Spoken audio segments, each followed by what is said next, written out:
Julie here with Sirius Dallas Moon. Mercury is 22.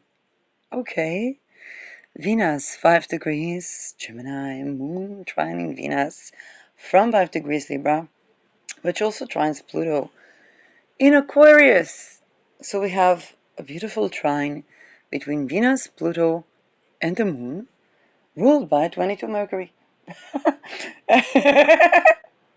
um, Venus hour, it is. Mars day, Saturn night. Mars 14 degrees Aries. Saturn still 8 degrees Aries. Um, a lot of things to unpack. I do want to talk about Venus Sedna in 0 degree Gemini. Now, I haven't watched the Adam Ellenbus Urano Alcyone episode, so they may be correlating stuff.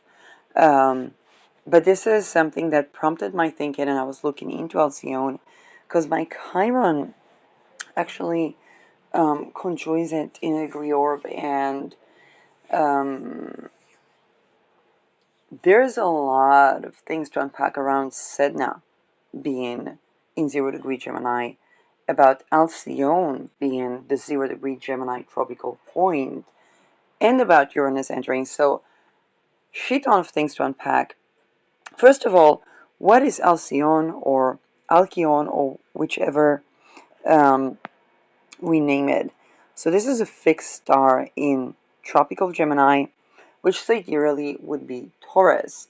And this is where we have to think about Taurus being territory and Gemini being of two opinions. I was just unpacking the fact that my fourth house, whole sign speaking, is Gemini, and the many duplicities and conflicts, particularly with the role of being in a Mars sign, that have to do with that.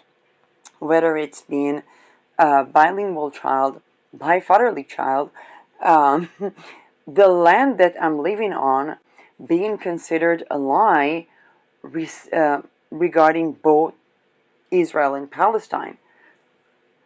The conflict and duplicity around the cultures, the stories of having to exist and not exist at the same time that have been accompanying at least my lineage, the stories of conversion and many things that can be associated with something very powerful that is trying to incarnate, and there is a conflict about this form, and whenever something tries to force into its particular human physical form,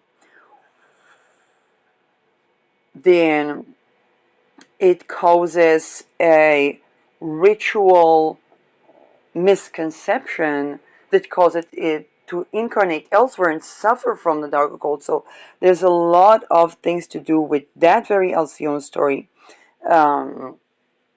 In Aboriginal traditions, and I really like to thank the Ties of Teddy's, their work on the Alcyone talisman, which is not in stock, um, has really inspired my talk here.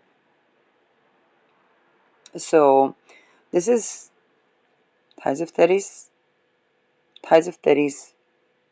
Alcyone is a part of the seven sisters of the Pleiades. Um, Worth to mention Bracha, who channeled the Pleiades, Barbara or Bracha,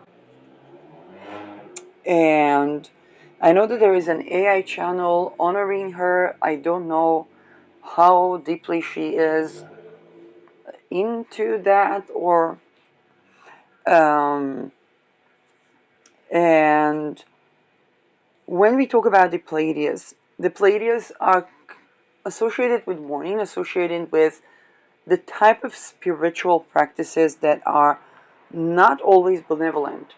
Just like the seven stars of the Big Bear in Alcyone, that has to do with both healers and the causers of misfortune, The Pleiadians are very associated with that type of trickery. So in Aboriginal traditions, it would be closer to the stories of the seven sisters that were hunted by men or that were pursued by men, that were embodying the type of lust that modernly we would associate as deprivation in infanthood and the ritual abuse in infanthood.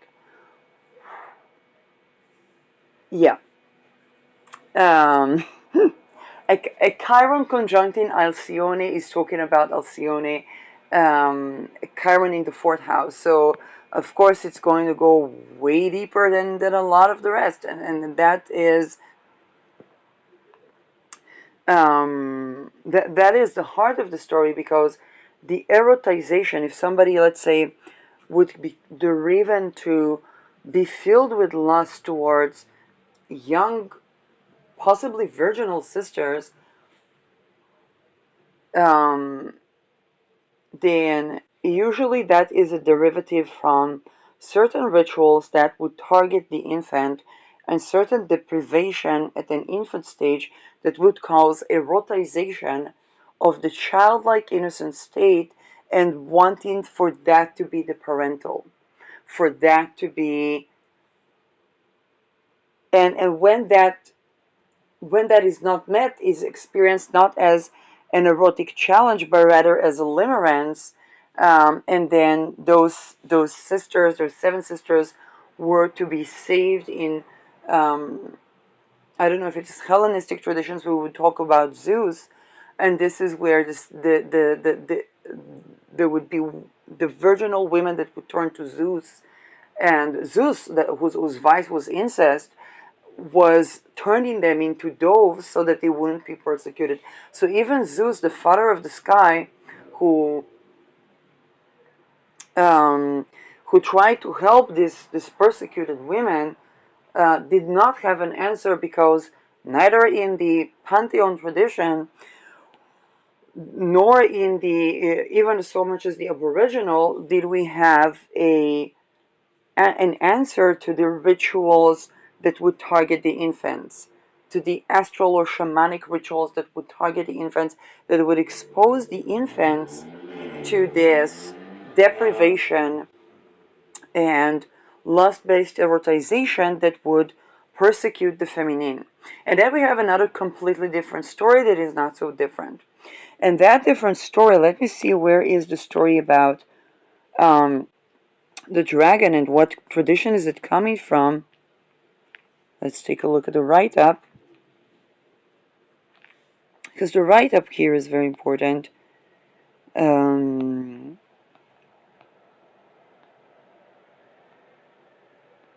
I want to see the dragon, because this is where Ties of Thetis is doing the talisman and begins to see a dragon formation. Now, for those of us who have both Chiron and Rahu in Gemini, that might be particularly interesting, because we are incarnating into a completely different phase and mode.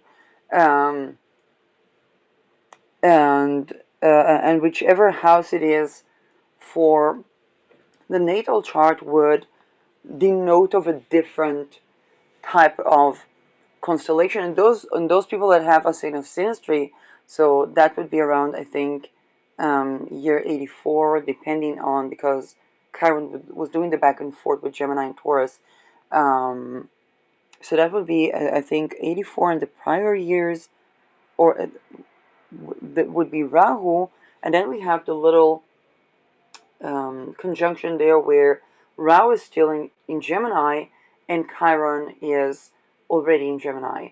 Um, yeah, so these people, or to the people that are Chiron Gemini, which would be kind of like 84 till almost the 90s, kind of 88, around 88, um, 87, 88, and this is what we bring to the synastry of people. So people that have, let's say, Gemini in the 8th house, a Rahu there would bring materialization of some sort regarding intergenerational issues, while Chiron would be materialization of some sort. For example, me tending to ritual abuse as wealth consolidation, ritual that was occultistic rape and targeting even of infants would be falling in the Scorpio's eighth house. So that would be that they would be the people who would be affected by this wealth consolidation, whether it's those infants and so on and so forth. Um, Another significant house would be the 12th house, and that would be Cancer ascendant, that would could see through the dream state or faraway lands.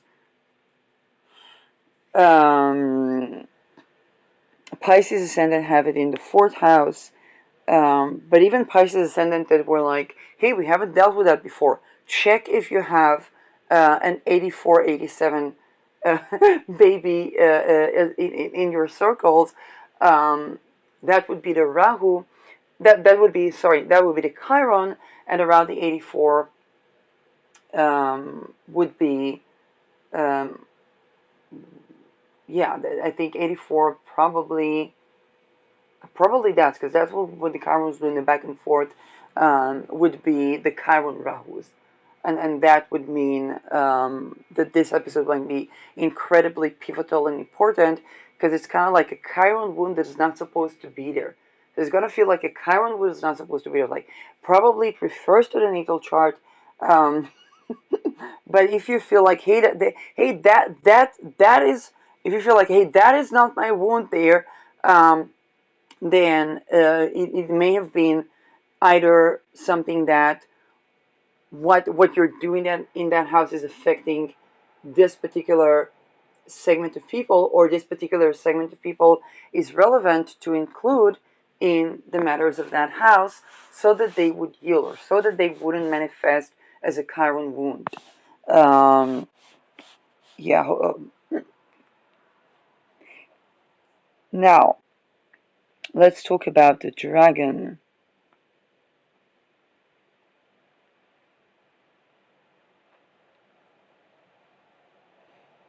Also, I was thinking about the Balkans, which for me would be through a friend, and also we have family that is coming from Bulgaria. Um, and I'm thinking about when I had a good friend from Bulgaria, and the first they were looking into anthropology, and they had a favorite song called Jovano Jovanke, which I recorded for, I think it was their birthday or something. Then I had the entire comment section about Macedonia and Bulgaria, arguing whether my accent was a wonderful Macedonian accent that I should be proud of, or a beautiful Bulgarian accent that I have nailed. And that was, I think, back in 2006, 2007. Another way in which that duality can manifest, and another form in which I see it is the dragon, or the dragon being also the serpent, and this is where we have the reptilian and the human. Now I have Aries Chiron conjoining the ruler of my Chiron, and that literally manifested like the, um, even to the point where there was somebody, even when I was doing the chart of the Pope, there was somebody that was even commenting only a clone could interpret the Pope, and and clone meaning what people call reptilian people, or what people that is associated with some sort of traditions that are of extreme form, that we nowadays would probably call ritual abuse, to do with aristocracy. Um, yeah, there was even a channel that was called Aristocracy. And when I think about this, all of this with Aries conjoining the ruler of my Chiron. Um, Now, the story of the dragon. Now, before I turn to the dragon, there is another. Almost all traditions have um, a lady or an empress going to consult the mother of the sun, the mother of the moon, receiving gifts, receiving like a golden hen with golden chicks as a gift, kind of like nobody knew what to tell that, but they tried to give some sort of something, and it is precious metal, even though it's not edible. So it's kind of like it's not something that one would use in like I don't know whether it's to eat the eggs or whether it's to grow as pets in the farm, but it's kind of like a golden significating that showing that the person that came to do the quest, that they are important, that they are valued, even though nobody can actually help them. Um, so this is the serpent's story. It begins with a mother who really wanted to conceive a child, so much so that she said she wants a child so much she doesn't even care if it would be a serpent. Now, as a Chiron in the fourth house, I know that I was a walking talisman of a child that was really, really wanted, and then the upheaval around that child being manifested or that child being born. I was born with um, natural conception. There was an insistence that it would be out of love, which put a duplicity form to my father. Um, then there was basically the question of religion, where both my parents or all my parents were secular at the time of my birth. um, but then one of the things my mother did was go and put a note in the Wailing Wall because she wanted to have a child, and then later believed that she was conceiving because of that.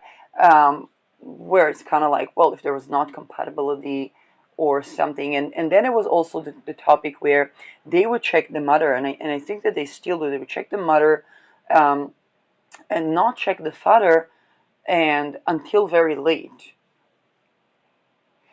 So,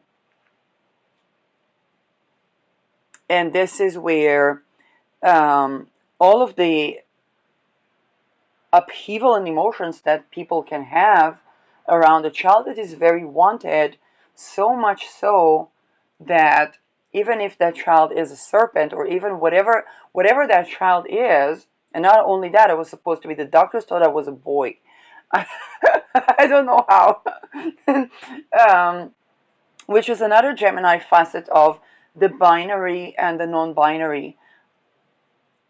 Um, Now, when it comes to the religion, then the the serpent in both monotheistic religion was punished,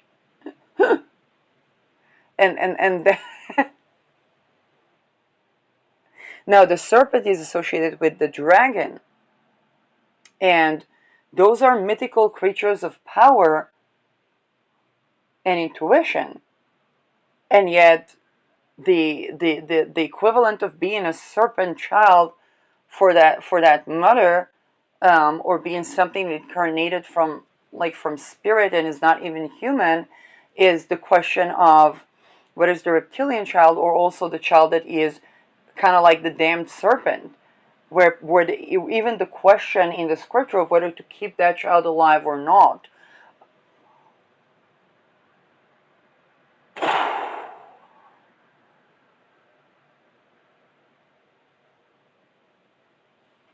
Um, Now, but that story of Alcyone begins with um, a woman that really wanted to have a child, even if that child is a serpent. The child was a serpent, and that serpent sought for a woman who would love him regardless of his form. For example, even if he is a woman. Even if he is a woman, or even if he is actually cis woman, kind of like the Gemini form of even if he is a woman. And if I think about the cultures where I come from, a woman was not honored. People would wed at puberty.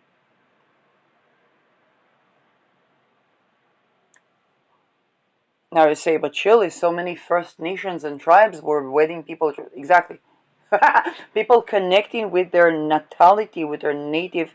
I was just watching a video about a Palestinian woman that talks about her culture and the Tatriz form, which was a particular type of embroidery in the dresses and the ceremony of singing and harvesting the the olives, and turning it into oil. Um, and she was saying she doesn't even know how to do that embroidery style anymore. And then there was a picture of a child that had a symbol like the Inuit, that the symbol is below around the chin, which is a line and then two lines, basically denoting kind of like something of the woman. It's basically the child turning into a woman, but the marking of a child turning into a woman is also could be a denotation of wedding at puberty. And now this is where connecting. This is what I learned from Inuit. It's basically a symbol of a woman, of the marking of becoming a woman. Now, for modern women that volitionally and willingly, consensually marry their loved one and have a baby of love, that might be an honoring of them becoming a woman. And yet, Sedna's story reminds us that it wasn't always the case, that a woman was expected to marry, that a woman, even an Inuit woman, didn't always have the say on whether to have children or not, and that the wedding at puberty was expected, so that another man would fish for her, another man would take care of her. And mind you, these people lived in quite turbulent oceans, which does affect the perception around nature, or the willingness to sacrifice, or the reality of infanticide as euthanasia. And kind of like, if there is nobody to actually care for that child, it is better not to keep the child. And the question of whether to keep the child or not, as a denotation of whether it's somebody that can care for that child, and a connection to waiting at puberty, but also the notion that the sacrificed child had the occultistic power to control nature. And then when we think about depending on fishing, when the sea is the sea, and the quest to bend nature as a skill of hunting was where, a lot of our cries over about the extortion cults, and the modern version, which is the Standard Oil, the more recent centuries, which began at rock oil 400 years ago, stem from that need to control nature to bring in the fish, and the baby steps. And this is also the term in Gemini where people just try what works, because we don't know what is true yet. Then we don't know what is good and bad yet, and that also pertains to conception, childbirth, attempting to control nature, where eventually Sedna had the power, and sacrificing Sedna, to basically be trafficked, to basically be raped, and that expressed itself as touch. Now with Sedna, we see that, in Gemini, we see that the stories of touch coming, and we have another story of Alcyone that's to do with touch, where the serpent child had to be in its physical form to conceive a child. His touch, very simply put, was needed. Now, if I think about Christians, they have the mother that becomes a mother without being touched. And then the story is about the violation of basically a 14 years old child named Mariah.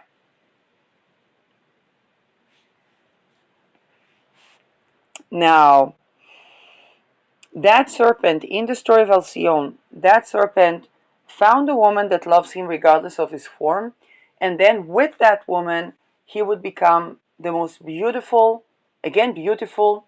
We are in the sidereal territories of Taurus, which is a Venus sign, so beauty, and yet in the tropical territories of Gemini, which is an earth sign, regardless of the form. So we are venturing into the Venus regardless of the Venus. Venus coming into the being from the form and the love of form and the aesthetics and the beauty into the deform,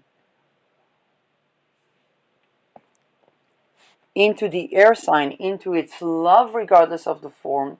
And yet, when that unconditional love and the love regardless of the form came, the form became the most beautiful. And this is indeed finalizing on that nakshatra of Taurus, on that beacon of Taurus that has to do with the spirit of and matter uniting, and that a beautiful woman is a loved woman. But this time we're talking about the serpent. We're talking about the man, and the man becomes, once love becomes the most beautiful human of, but only to his wife and only in an intimate setting. And funnily enough, it's not the cheating formation that appears only later, but the mother wants to see the beauty of her child. She wants to see the human incarnation of her child, which only his spouse sees. Now, the mother wanted that child even if it is a serpent. She loved that child as a serpent, and that serpent looks for someone to love regardless of his form. One could even say is looking for someone to love him unconditionally as his mother did. And then when he finds it, he has become the most beautiful man, but only to his spouse. His mother wants to see the human form of her child, and she asks his spouse to bring some, when she sheds his snake skin or his serpent skin, to bring her some of that skin. The woman makes a ritual to try to force her son to incarnate into the physical form. And that spiritual practice is actually a spiritual, magical mistake that causes divorce, and he is physical in his incarnating into his human form, but in another universe, where he marries a woman who is a malevolent witch. That woman wants his power. So again, pay attention of how the power issues of Sedna, Uranus crossing this 0 point, which give us both the astrology of Sedna, but also the astrology of Alcyone, and the completely different, the duplicate universe, also Gemini, the duplicate universe, or in terms of Taurus, a faraway land, because Taurus is land. And it would give us a woman that would want this serpent, and she's married and she's dedicated. It would give us the dedication of Venus, but without, not stemming from love, but stemming from wanting to use his serpent power, because that serpent would be considered to do associated with sight, seeing like the dragon. And that serpent was also revered by a mystery cult. And when we say mystery cult, the word cult there should not be demoted, because anything cult-like directly stems. The difference between a mystery school to a mystery cult is that the cult factor would be that there would be some sort of rituals to do that would affect the infant, whether they were intentional or not. Um, and indeed, I'm an infant that suffered because of certain rituals, and I can definitely say that I can see how certain things weren't thought to have had an effect on children. And here is where, back to the Alcyone story, the serpent was married to a very dedicated woman, a woman that really cared to meet him halfway and so on, but she was really seeking his power. She was not loving him for him.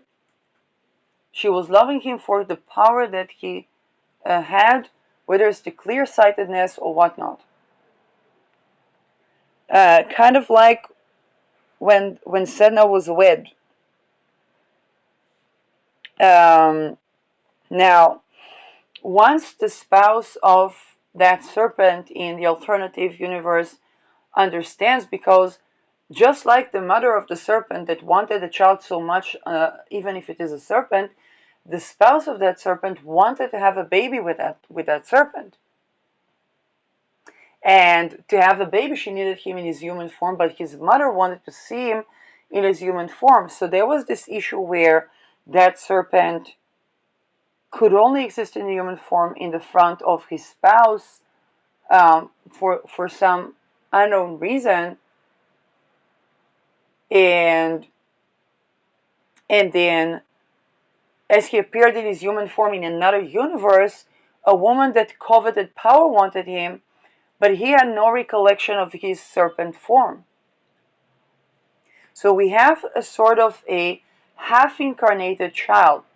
People that have Rao in this point, or people that have Chiron in this point, the story of only beginning to incarnate. I'm going to be 42 this month, and it's Rao maturation, and I really feel that incarnating into the physical form is only happening now.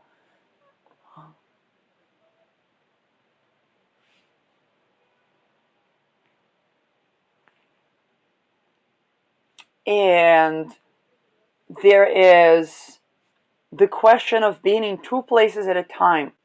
Um,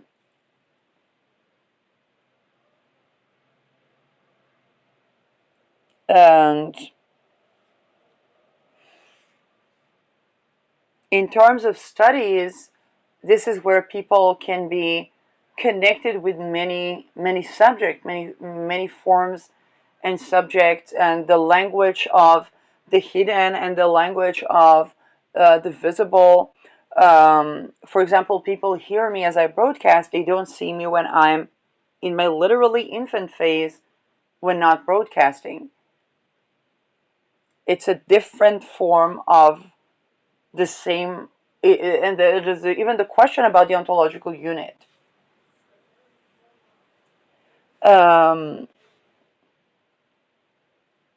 Now,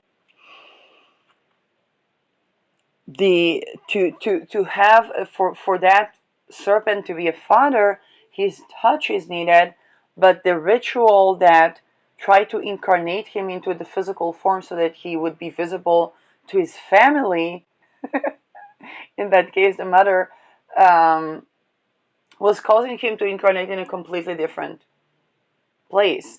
Um, Scarily enough, I remember when I was going to therapy, and there was a really attempt to bring the child to the room, which ended up with the person that wanted the child to be in the room being violent towards that child as a result of some sort of ritual abuse that's connected to the Epsteins, which probably exposed a lot of things also in that area.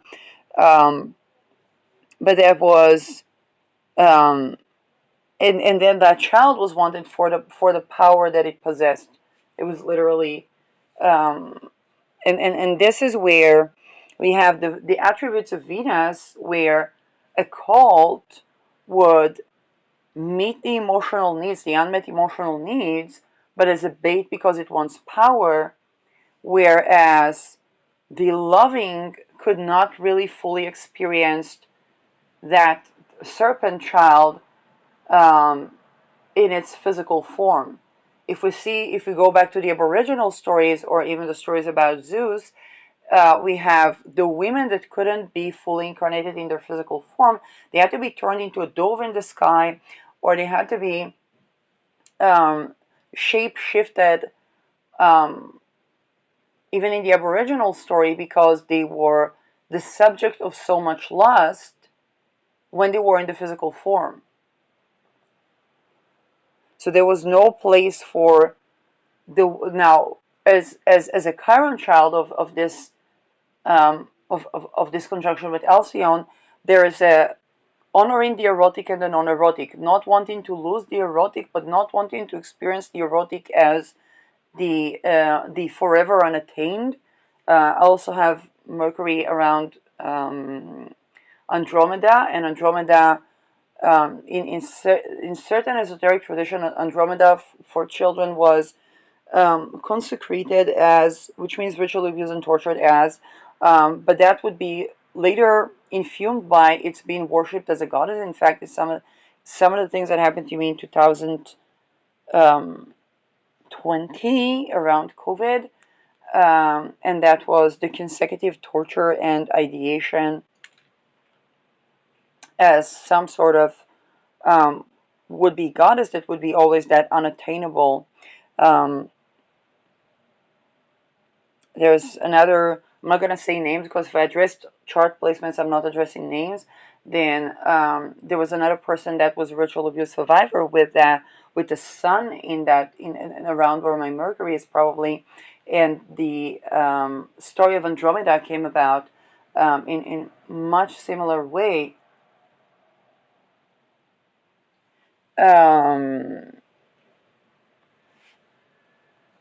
and so that was the someone who would forever be unattainable, but also the eroticism faced in childhood, where one does not want to lose the um, natural connection to their serpentine energy or to their life energy, but also wants to honor the child self, the non-erotic self, and also the ability to have the yes, no, and maybe respected. So not to be raped because they're sensual. And we see that coming up both in the serpent boy story and in the seven sisters of the Pleiadians that were not able to be women because they were eroticized to a level that they could not enjoy that existence. They had to shapeshift to be saved from being eroticized, whereas we have also the quest to be loved regardless of the form, and the quest to and the understanding that that unconditional love allows the safety of the form to emerge, which the in the women version of the story did not even get a reckoning. Alcyone is kind of like 2 meters from Beta per se, which was another story of a very sensual um, young maiden that was accused when she was raped. By the way, some of the stories that are coming up right now are also of um, the the violence of Johnny Depp to Amber Heard, and she was the one woman that was not included in the Me Too, because we began to extend that to men, and now the more intricate story is coming up, kind of like reminding us that hey, Amber Heard here um, might have also been a victim, and perhaps through that scene where the perpetrator was the victim, as an extension of that, um,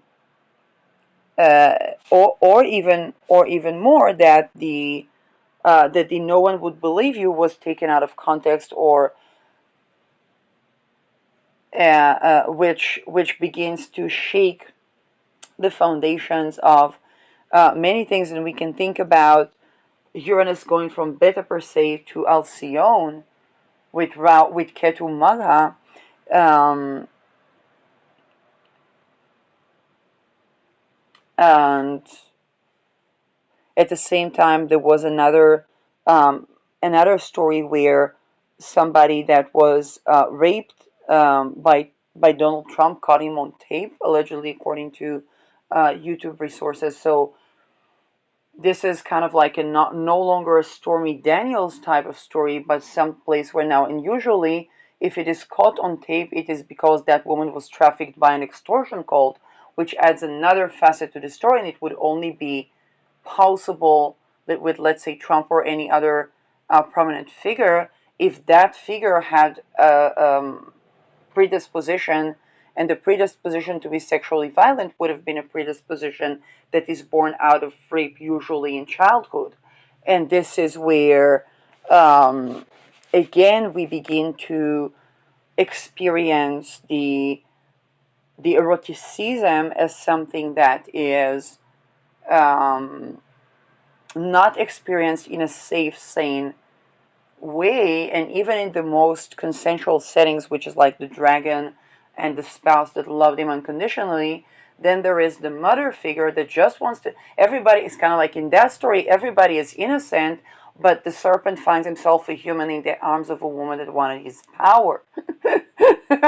And so, rather than a woman that actually loves and honors him unconditionally, and then the woman that loves and honors him unconditionally, just like his mom, wanted to have a child with him, and so he was pissed from the ritual, basically experienced ritual abuse, even though nobody intended for that to be ritual abuse. And then he told his spouse, listen, you have to have my touch to have a baby. Now, all the mother wanted to do is for him to be human, and for that touch to be.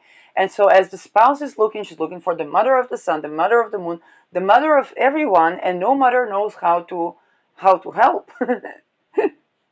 And so we also have this wound at of the baby, or of the child, of the serpent child, whose mother only intended well, but the result of her care and desire to incarnate him into the physical form um, caused him to be in a disempowering relation, and eventually um, that one, still in that disempowering relation, that child in his human form uh, wears a sponge or in his mouth to to to absorb the poison that the woman who only wants power feeds him. And then the third night, because at first that woman is absolutely eager to trade with his spouse, because his spouse comes and said she would trade everything, with her clothes, everything, just to meet her husband. And the wife that wanted power agrees to that, but she would anyway poison her husband, and that the spouse would never get to communicate with him. The people around him began to say, hey, you've been sleeping with a woman in 2 days, but that woman doesn't seem to be able to get through to you. She's begging to see you, she's begging, and she's been spending the nights with you. Now, what is this sleeping with a woman? I don't know. And then the serpent in his human form, or the dragon, puts on his a sponge to absorb the poison that his wife feeds him, and then he meets his previous spouse, um, and so um, and then they basically uh, and then his touch, his embrace of his spouse that loves him, releases the curse. Now here's the funny thing: couldn't that dumb fuck break it?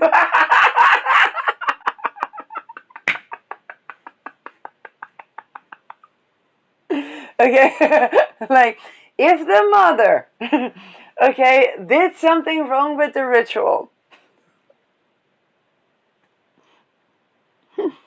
and his touch released the curse, what the fuck went wrong with the ritual? And so there's something incredibly unattainable, where the woman is chasing her husband to see him in the physical, and his touch, his embrace of her, releases the curse. Now, what the fuck is going on here? And this is where we'll have to look at AI, and see, do we have an AI version that knows better? So we're gonna.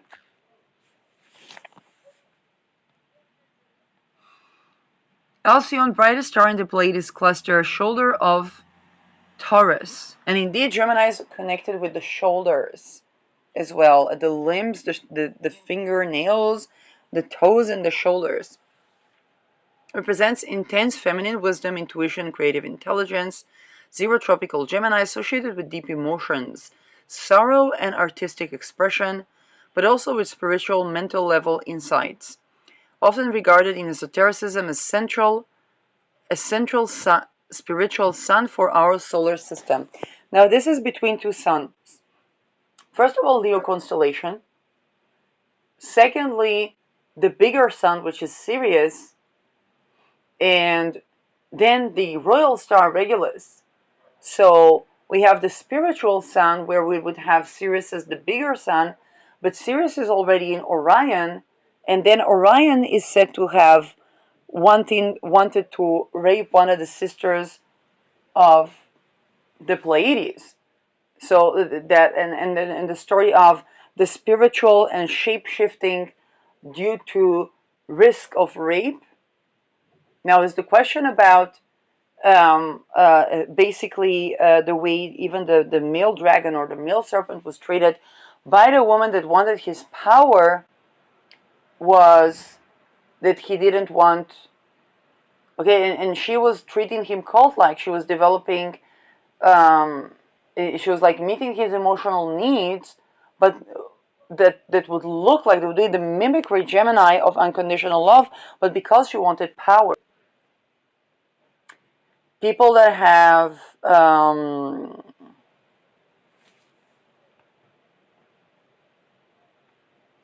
and now we also can ask the question about the other woman, because if his first woman wanted his child and she didn't know how to, and her mother was doing and his mother was doing some sort of a ritual because she wanted to see her child, that in itself is fumbling with the power of the occult. And then that woman that wanted power or wanted him because she wanted his power, um, we can look even deeper into that. Why was she wanting power? Because the desire for power is usually born out of some sort of infant wound to do with ritual abuse.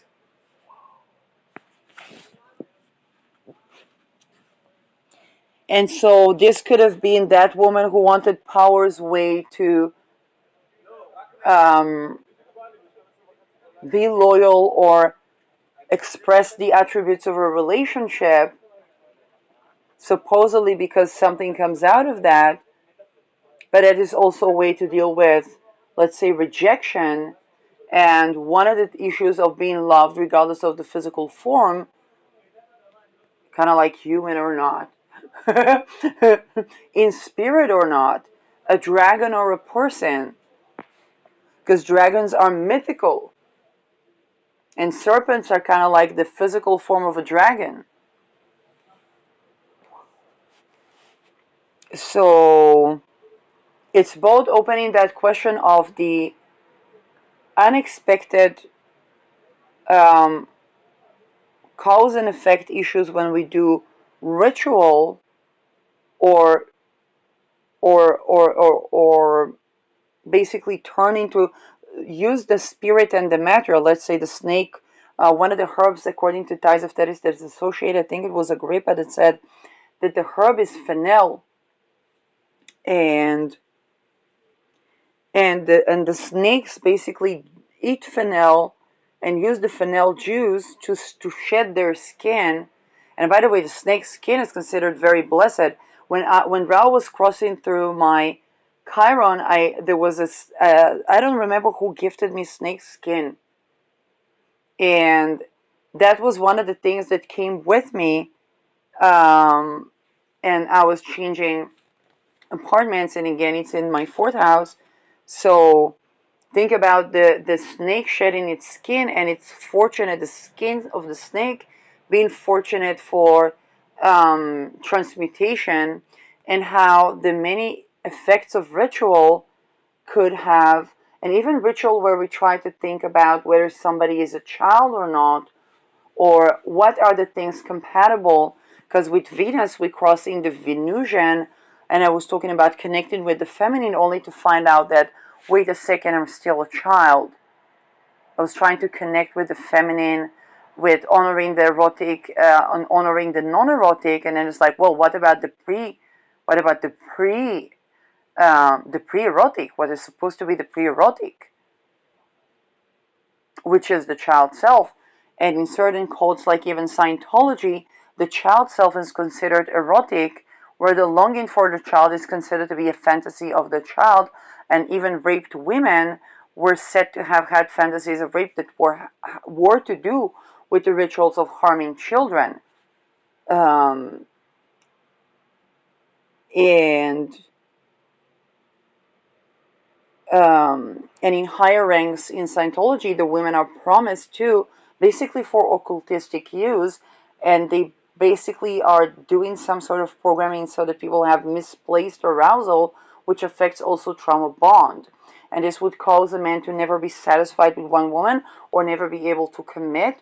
It can cause women the same thing, but it can cause trauma bond instead of relation, where the natural need for space, for example, I remember I had a conversation with a woman who was in a cult, and she says, all the women raised the children together, and she said, I need my own space to do my own thing, and that need in space, which basically made it challenging to unite with the man because it evokes all kinds of things. Um, And then today I was watching Cult of Consciousness, where a woman began to talk about infiltrating a cult that had a polygamy, FLDS, I don't know what's that, but and basically that woman infiltrates the cult, and as she infiltrates the cult, she begins to be feeling that she's brainwashed, and that can have to do because the people who would be aware of that usually had resonance with those rituals as infants, and then they would be aware of that, and then they would need to have their needs met adaptively in a love that is actually loving, meaning secure attachment, honoring erotic, non-erotic, and honoring inner child self, so that they are not succumbed because those needs are met as bait, and that is not even necessarily fully conscious. Sometimes it is. And that has to do with healing cults, with Chiron, the Chirons that are having Uranus there, or the Chirons there, basically might really resonate with variations of that story. Um, Also, maybe other placements, because if it's kind of like if a Chiron meets your placement there, then that Chiron, it might be reminding you of something or coming to both. It kind of like it both brings a wound, but it brings a wound to heal. It doesn't come to wound you, but rather to connect it with the even more previously undiscussed facet. Um, and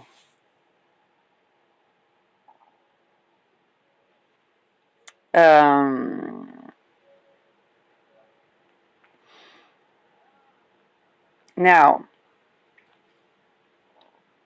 nature is known as star of the individual, and star of intelligence. Um, Often linked to the weeping sisters of the Pleiades, representing potential for grief, sorrow, and deep sensitivity. Again, we have the issues of longing for a child, longing to see the child in the physical form, um, longing to have a love, a touch that is healing, but somehow that touch is a touch that can break, a loving touch that can break the curse, which is also very relevant to the Sedna story. Now, Sedna is in 0 degree Gemini, and in Sedna's story, Sedna was violated. Again, it wasn't even considered, Sedna was considered the child that didn't want anyone. It's kind of like, why doesn't she want anyone? Even the best hunters and best furs, and it was unclear, but Senna was coming to bring a new intelligence where if the woman did not have a control of whether they would have children or not, or were at puberty, Sedna was not going for that, even with the best of furs, and eventually it would take a shaman um, to do shamanic journeying or to appease Sedna with a touch, and it was worshipped by hunters as well. It was worshipped by women to bring the right man. It is worshipped by women, venerated by women. Sedna is venerated by women as a moon goddess to bring the right man, and by hunters to bring the hunt, because basically violating Sedna brought famine, but it was a preconceived notion, and this also connects to me with the wisdom of the reindeer. They were showing me how the Arctic was actually a fertile land. Um, Now, even if I think about Palestinian traditions, even some of the music, some of it had the then it's called the pentatonic scale, or the scale that the Arab scales that the minor notes are actually the upper are the joy. It's kind of like a deeper sense of inner joy coming from the minor, where in the Western scale the minor would be the grief, the sorrow, and the major would be kind of like the joy, and also the simplistic four segments rather than 8 and 12 segments, and the kind of like the loss of richness that we had in Western four tempo tradition. Actually, in Ethiopian tradition, I remember that I was volunteering, and the children were doing a three beat step, and it was completely different. And this is where we had the four of the Western, the three that's coming from the Ethiopian. Then we have the rich, like 8 to 12 beats. Again, this is also where the Venusian, the melodic meets the numeric, which is the beat. And so on this video, I will show you the link of the Palestinian woman that was talking about Debka. But then there were another type of resistance songs by women, and it sounded so much like the Nordic traditions, whether it's the Celtic, the Nordic, and Nordic is a lot of countries. It can be the Finnish traditions, it can be, and somewhat even the Slavic. So this is channel of Hey, it's Hiba, and this the video I'm referring to is one Palestine 101, everything you need to know about Palestinian culture. Um, and this is where I was pondering about all these things with Uranus 0 degree Gemini, where the numeric or the constituent part of the land, where I have Mercury in Aries, so in the Decaniverse, which is Venus and Mars, so it can be a separation conflict, or unionizing around separate, having to assert a sovereignty, defending a union or separating a union, and all of these questions. And with the 22 Mars, it's kind of like, should we kill the baby type of thing, where I was the baby.